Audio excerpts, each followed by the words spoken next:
This is the Oura Ring, and I've been using it for about a month now, and I've come to a decision that honestly surprised me a little bit, and that's the fact that I'm going to be returning this. This little gadget was a Christmas gift, and as someone who's been eyeing smart rings for a little while now, I was very excited to give it a try. So stick around as I'll give you my honest insights into my first ever experience with a smart ring.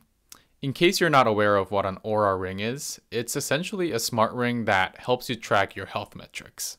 Nowadays, wearable health trackers come in many different form factors, but I would still say your smartwatch is probably the most popular and prominent option. I mean, I have my Apple Watch, but there's also the Galaxy Watch, Pixel Watch, your Fitbits, I mean, you name it.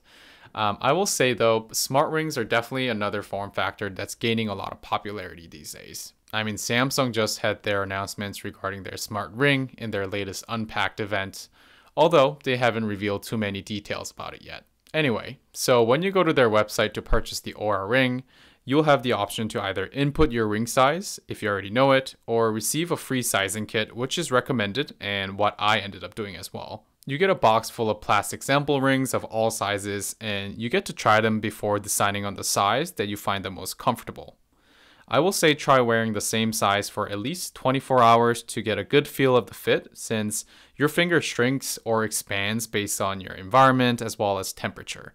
My advice is to go with the size that fits just tight enough on your finger that you need a little bit of force to take it off, but one thing to note here is that Oura does allow you to have one free exchange if you want a different size. I've watched a lot of videos on YouTube regarding the Oura Ring, but the first thing that caught my attention after unboxing it was how sleek and minimalistic the ring was. It's incredible how much technology they were able to jam pack into this small ring with most of your sensors at the bottom of the ring. It's a relatively small and lightweight ring, coming in around somewhere about 5 grams. I have the Heritage version, which has the plateau design that helps you quickly find where the ring should be on your finger with the sensors on the underside of your finger. They also do have another option, which is called the Heritage style, and it gives you the uninterrupted design with a small dimple instead of the plateau to indicate the correct position of the ring. You also have a wide selection of finishes from metallic to glossy, as well as different colors. The prices go up depending on your version and finish, and it can go all the way up to $549, which is definitely on the high end for a smart ring. As someone who's never been a ring person, I genuinely enjoy the aesthetic of having a ring on, especially a silver ring. I actually like this so much that I'm considering getting an actual non-smart ring just as a fashion piece after I return the Oura Ring. Despite it being sleek and light, I still found the ring to be a little bit too thick, especially for someone like me who's never been a ring person. I know it could just mean that I need more time to get used to having a ring on, or the fact that I have baby hands and that's why this ring doesn't fit too well, but unlike a smartwatch, I could just notice that I had a ring on throughout the day. I will point out the fact that it's actually water resistant up to 100 meters or 330 feet, so whenever I'm washing my hands or taking a shower or washing my dishes, I didn't really have to worry about it. But I will say I didn't really enjoy having the water between the finger and my ring whenever I had contact with water, so it would cause me to take off the ring and dry it off before putting it back on, so I personally found that to be a little bit inconvenient. Now let's talk about the features of the smart ring, which is mainly tracking different health metrics. It monitors many different factors, but not limited to sleep patterns, heart rate, body temperature, and activity levels. Before jumping into the features, I want to pause us here for 1 second to mention the fact that Oura requires you to subscribe to their monthly membership fee for $5.99 in order to be able to see all your data. Tell me if you think differently in the comments, but you paid a good chunk of money for this ring, and I think all the data that you're supposed to get from this ring should come for free with that purchase. This is another reason why I've decided to return the ring.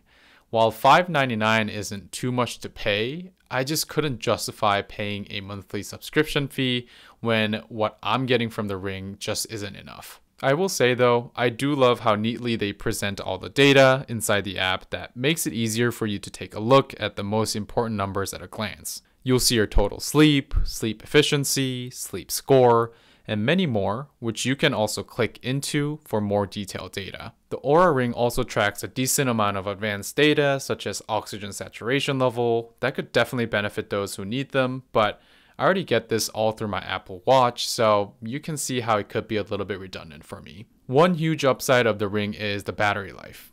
I was able to get about 5 days on a full charge, and charging it back to 100% only took a little bit over an hour. You'll have to use their proprietary charging station, which is not ideal, but from the design perspective, it also makes sense that you are not able to fit a USB-C port on the Ring itself.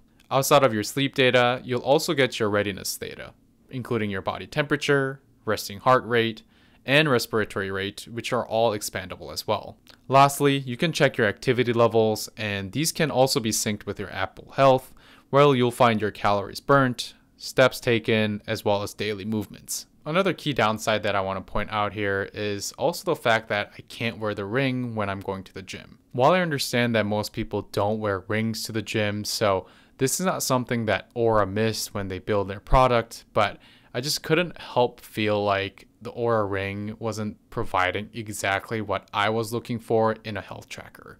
And I think that sums up pretty well of my experience with the Oura Ring. It definitely has a lot of things going for it, such as its design as well as its promising features, but despite all that, it just ultimately didn't fit into my lifestyle as well as my preferences. If you have an Oura Ring, I'd really love to hear how you're utilizing your Oura Ring in the comments below, but thank you so much for watching, and I'll catch you in the next one.